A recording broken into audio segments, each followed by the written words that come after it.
Ahoj holky, já pro vás mám dneska video o samomasáži rukou, která je prej poměrně důležitá, protože díky ní rozproudíme naši energii, naše či. A na rukou máme spoustu různých nervových zakončení a akupresurních bodů. Pokud bychom masírovali i něco, tak automasáží nebo masáží rukou bychom měli začínat. Čím se začíná je zahřátí rukou, říkal ten pán, kterýho jsem sledovala, 2 minuty zahřívat dlaně, tak já 2 minuty určitě teď dělat nebudu. Potom zahřát i vršky vlastně rukou, hřbety rukou a prsty. Potom, když už budeme mít ty ruce zahřátý, tak vlastně pomačkat nebo vytahovat ty prsty od vnitřku ven. Můžeme vlastně buď mačkat, nebo i vytahovat takhle, nebo si můžete udělat vidličku a takhle. Udělejte to ze všech stran, ze předu, ze zadu, i ze zhora, i ze spoda.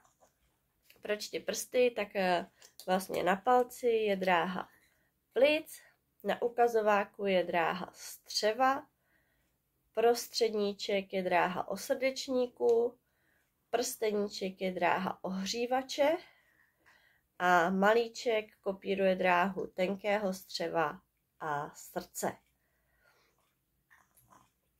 Potom, když už budeme mít vytažený prsty, pomačkaný, tak můžeme vlastně poklepat těmi bříšky těch prstů.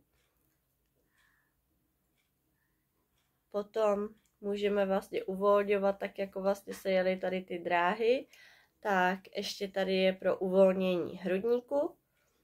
Od toho středu té dlaně vlastně ven, mezi ty, nebo k těm prstům, mezi ty prsty. Je to moc dobrý vlastně i proto, aby se nám neskracovaly ty šlachy. Některý lidi mají k tomu jako sklony, že se jim vlastně zkracují ty ruce a je potom problém vlastně tu dlaň zcela napnout. Takže je dobrý tady ten hrudník, ten prostředek té dlaně masírovat.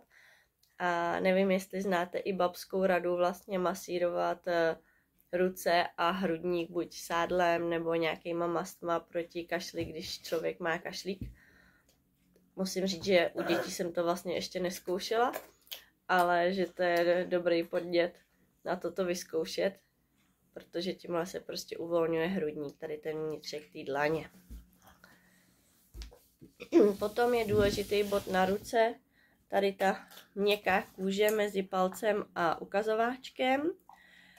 Ta uvolňuje bolest, povoluje napětí, takže pokud se budete někdy cítit nekomfortně, v napětí, stresu, tak si vzpomeňte, pomasírujte si tuhle kůžičku.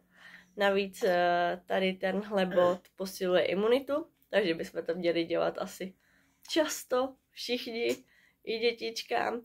Akorát určitě není vhodný tenhle bod pro těhotné ženy, protože on může vyvolat porod, anebo teda, pokud by to nebylo ještě žádoucí, tak potrat.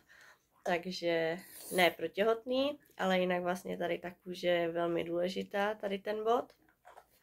Potom můžeme namasírovat tady ten svalový val pod malíčkem a pod palcem. Pak i na tom hřbetu té ruky vlastně projet tady ty malý svalíčky mezi těma kůstkama. Potom si můžeme protahovat prsty o dlaň druhé ruky.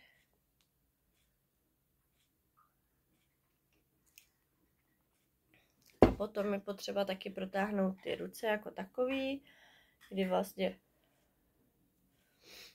protáhneme nahoru. Chvilku vydržte, já to tady urychlím. Dolů.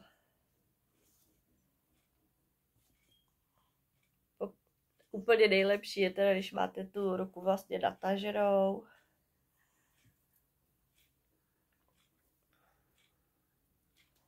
Rameno dolů, ale to tady úplně na tom videu asi nebude vidět. A protočte vlastně i to zápěstí. Je to vlastně vhodný i proti karpálním tunelům a prostě pro ty kancelářské krysy, řekněme, tak ty mnohdy to zápěstí bolí, protože furt ho máme takhle, takže je fajn si ho vlastně protáhnout pěkně nahoru i dolů. A to je asi všechno, co se týče automasáže rukou. Takže dělejme si ji často a nezapomeňme si dělat i satérové ručičky.